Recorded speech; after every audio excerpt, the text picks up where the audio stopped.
नमस्कार मेरे प्यारे दोस्तों, मेरे YouTube चैनल में आप सभी का स्वागत है। इस वीडियो में हम आपको सुनाने जा रहे हैं जितिया की व्रत कथा। चलिए, सुनने से पहले प्लीज मेरे चैनल को सब्सक्राइब करना ना भूलिएगा। चलिए सुनते हैं। जितिया व्रत माताएं अपनी संतान की दीर्घायु के लिए रखती हैं। यह एक निर्जला व्रत है जो कि आश्विन मास के कृष्ण पक्ष की अष्टमी को रखा जाता है। मान्यता है कि इस व्रत को पूरी श्रद्धा से करने और जितिया व्रत की कथा को पढ़ने और सुनने वाली महिलाओं के बच्चे खुशहाल होते हैं और उनकी आयु लंबी होती है। आप भी जानिए जितिया व्रत की कथा विस्तार से। एक बार नैमिषारण्य के निवासी ऋषियों ने संसार के कल्याणार्थ सूत जी से पूछा, हे सूत, कराल कलिकाल में लोगों के बालक किस तरह दीर्घायु होंगे सो कहिए। सूत जी बोले, जब द्वापर का अंत और कलयुग का आरंभ था, उसी समय बहुत सी शोकाकुल स्त्रियों ने आपस में सलाह की कि क्या इस कलयुग में माता के जीवित रहते पुत्र मर जाएंगे। जब वे आपस में कुछ निर्णय नहीं कर सकी, तब गौतम जी के पास पूछने के लिए गई। जब उनके पास पहुंची, तो उस समय गौतम जी आनंद के साथ बैठे थे। उनके सामने जाकर उन्होंने मस्तक झुकाकर प्रणाम किया। तदंतर स्त्रियों ने पूछा, हे प्रभु, इस कलयुग में लोगों के पुत्र किस तरह जीवित रहेंगे? इसके लिए कोई व्रत या तप हो तो कृपा करके बताइए। इस तरह उनकी बात सुनकर गौतम जी बोले, आपसे मैं वही बात कहूँगा जो मैंने पहले से सुन रखा है। गौतम जी ने कहा, जब महाभारत युद्ध का अंत हो गया और द्रोणपुत्र अश्वत्थामा के द्वारा अपने बेटों को मरा देखकर सब पांडव बड़े दुखी हुए, तो पुत्र के शोक से व्याकुल होकर द्रौपदी अपनी सखियों के साथ ब्राह्मण श्रेष्ठ धौम्य के पास गई और उसने धौम्य से कहा, हे विप्रेंद्र, कौन सा उपाय करने से बच्चे दीर्घायु हो सकते हैं? कृपा करके ठीक ठीक कहिए। धौम्य बोले, सत्ययुग में सत्यवचन बोलने वाला, सत्याचरण करने वाला समदर्शी जीमूतवाहन नामक एक राजा था। एक बार वह अपनी स्त्री के साथ अपनी ससुराल गया और वहीं रहने लगा। एक दिन आधी रात के समय पुत्र के शोक से व्याकुल कोई स्त्री रोने लगी, क्योंकि वह अपने बेटे के दर्शन से निराश हो चुकी थी। उसका पुत्र मर चुका था। वह रोती हुई कहती थी, हाय, मुझ बूढ़ी माता के सामने मेरा बेटा मरा जा रहा है। उसका रुंदन सुनकर राजा जीमूतवाहन का तो मानो हृदय विदीर्ण हो गया। वह तत्काल उस स्त्री के पास गया और उससे पूछा, तुम्हारा बेटा कैसे मरा है? बूढ़ी ने कहा, गरुड़ प्रतिदिन आकर गांव के लड़कों को खा जाता है। इस पर दयालु राजा ने कहा, माता, अब तुम रो मत, आनंद से बैठो, मैं तुम्हारे बच्चे को बचाने का यत्न करता हूँ। ऐसा कहकर राजा उस स्थान पर गया जहाँ गरुड़ आकर प्रतिदिन मांस खाया करता था। उसी समय गरुड़ भी उस पर टूट पड़ा और मांस खाने लगा। जब अतिशय तेजस्वी गरुड़ ने राजा का बायां अंग खा लिया, तो झटपट राजा ने अपना दाहिना अंग फेरकर गरुड़ के सामने कर दिया। यह देखकर गरुड़ जी ने कहा, तुम कोई देवता हो? कौन हो तुम? मनुष्य तो नहीं जान पड़ते। अच्छा, अपना जन्म और कुल बताओ। पीड़ा से व्याकुल मन वाले राजा ने कहा, हे पक्षीराज, इस तरह के प्रश्न करना व्यर्थ है। तुम अपनी इच्छा भर के मेरा मांस खाओ। यह सुनकर गरुड़ रुक गए और बड़े आदर से राजा के जन्म और कुल की बात पूछने लगे। राजा ने कहा, मेरी माता का नाम है शैव्या और मेरे पिता का नाम शालिवाहन है।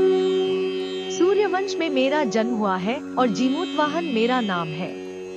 राजा की दयालुता देखकर गरुड़ ने कहा, है महाभाग, तुम्हारे मन में जो अभिलाषा हो वह वर मांगो। राजा ने कहा, हे पक्षीराज, यदि आप मुझे वर दे रहे हैं तो वर दीजिए कि आपने अब तक जिन प्राणियों को खाया है वे सब जीवित हो जाएं। हे स्वामिन, अब से आप यहाँ बालकों को न खाएं और कोई ऐसा उपाय करें कि जहाँ जो उत्पन्न हो वे लोग बहुत दिनों तक जीवित रहें। धौम्य ने कहा कि पक्षीराज गरुड़ राजा को वरदान देकर स्वयं अमृत लाने के लिए नागलोक चले गए। वहां से अमृत लाकर उन्होंने उन मरे मनुष्यों की हड्डियों पर बरसाया।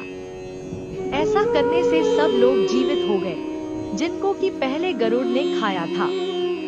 राजा के त्याग और गरुड़ की कृपा से वहां वालों का बहुत कष्ट दूर हो गया।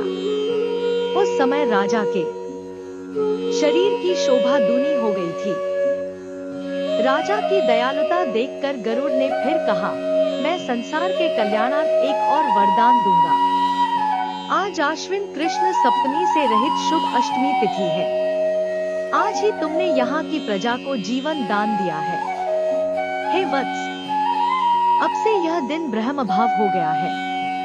जो मूर्ति भेद से विविध नामों से विख्यात है, वही त्रैलोक्य से पूजित दुर्गा अमृत प्राप्त करने के अर्थ में जीवित पुत्रिका कहलाई है। सो इस तिथि को जो स्त्रियां उस जीवित पुत्रिका की और कुश की आकृति बनाकर तुम्हारी पूजा करेंगी तो दिनोंदिन उनका सौभाग्य बढ़ेगा और वंश की भी वृद्धि होती रहेगी। हे महाभाग, इस विषय में विचार करने की भी आवश्यकता नहीं है। हे राजन, सप्तमी से रहित और उद्यातिथि की अष्टमी को व्रत करें, यानी सप्तमी विद अष्टमी जिस दिन हो उस दिन व्रत न कर शुद्ध अष्टमी को व्रत करें और नवमी में पारण करें। यदि इस पर ध्यान न दिया गया तो फल नष्ट हो ही जाएगा और सौभाग्य तो अवश्य नष्ट हो जाएगा। जीमूतवाहन को इस तरह का वरदान देकर गरुड़ वैकुंठ धाम को चले गए और राजा भी अपनी पत्नी के साथ अपने नगर को वापस चले आए। धौम्य द्रौपदी से कहते हैं, हे देवी, मैंने यह अतिशय दुर्लभ व्रत तुमको बताया है। इस व्रत को करने से बच्चे दीर्घायु होते हैं। हे देवी, तुम भी पूर्वोक्त विधि से यह व्रत और दुर्गा जी का पूजन करो तो तुम्हें अभिलाषित फल प्राप्त होगा। मुनिराज धौम्य की बात सुनकर द्रौपदी के हृदय में एक प्रकार का कौतूहल उत्पन्न हुआ और पूर्वासिनी स्त्रियों को बुलाकर उनके साथ यह उत्तम व्रत किया। गौतम ने कहा, यह व्रत और इसके प्रभाव को किसी एक चने ने सुन लिया और अपनी सखी सियारिन को बतलाया। इसके बाद पीपल वृक्ष की शाखा पर बैठकर उस चने ने और उस वृक्ष के खोंते में बैठकर सियारिन ने भी व्रत किया। फिर वही चहनी किसी उत्तम ब्राह्मण के मुंह से यह कथा सुन आई और पीपल के खोंते में बैठी हुई अपनी सखी को सुनाया। सियारिन ने आधी कथा सुनी थी कि उसे भूख लग गई और वह उसी समय शव से भरे हुए श्मशान में पहुंची। वहां उसने इच्छा भर मांस का भोजन किया और चहनी बिना कुछ खाए पिए रह गई और सबेरा हो गया। सबेरे वह गौशाले में गई और वहां गौ का दूध पिया। इस तरह नवमी को उसने पारण किया। कुछ दिनों बाद वे दोनों मर गई और अयोध्या में किसी धनी व्यापारी के घर में जन्मी। संयोग से उन दोनों का जन्म एक ही घर में हुआ, जिसमें सियारिन ज्येष्ठ हुई और चिना छोटी। वे दोनों सभी शुभ लक्षणों से युक्त थी, इसलिए बड़ी लड़की काशीराज के और छोटी उसके मंत्री के साथ गार्हपत्य अग्नि के सामने विधिपूर्वक ब्याही गई। पूर्वजन्म के कर्मफल से वह मृगनयनी रानी हुई। जिस किसी भी संतान को उत्पन्न करती वह मर जाती थी और पूर्वजन्म की बातों को स्मरण करने वाली मंत्री की पत्नी ने अष्टवसुओं के सदृश तेजस्वी 8 बेटे उत्पन्न किए और सभी जीवित रह गए। अपनी बहन के पुत्रों को जीवित देखकर ईर्ष्यावश राजपत्नी ने अपने स्वामी से कहा कि यदि तुम मुझे जीवित रखना चाहते हो तो इस मंत्री के भी पुत्रों को उसी जगह भेज दो जहां मेरे बेटे गए हैं, अर्थात इन्हें मार डालो। यह सुनकर राजा ने उस मंत्री के पुत्रों को मारने के लिए कई नए प्रकार के उद्योग किए, पर मंत्री पत्नी ने जीवित पुत्रिका के पुण्यबल से बचा लिया। एक दिन राजा ने अपने आदमियों से उन पुत्रों का सिर कटवाकर पिटारी में रखवाया और वह पिटारी उनकी माता मंत्री पत्नी के पास भेज दिया। किंतु वे 8 सिर बेशकीमती जवाहरात हो गए और भले चंगे वे 8 लड़के अपनी माता के पास वापस चले गए। उनको जीवित देखकर राजपत्नी को बड़ा विस्मय हुआ। अंत में वह मंत्री की पत्नी के पास आई और उसने पूछा, बहन, तुमने कौन सा ऐसा पुण्य किया है जिससे बार बार मारे जाने पर भी तुम्हारे बेटे नहीं मरते? इस पर मंत्री की पत्नी ने कहा, पूर्व जन्म में मैं चहल थी और तुम सियारिन। दोनों ने व्रत किया था। तुमने व्रत के नियमों का भलीभांति पालन नहीं किया था और मैंने किया था, इसी दोष से हे बहन तुम्हारे बेटे नहीं जीते हैं। ओ राजरानी, अब भी तुम उस जीवित पुत्री का व्रत को करो तो तुम्हारे बेटे दीर्घायु होंगे। मैं तुमसे सच सच कह रही हूँ। उसके कथनानुसार रानी ने व्रत किया।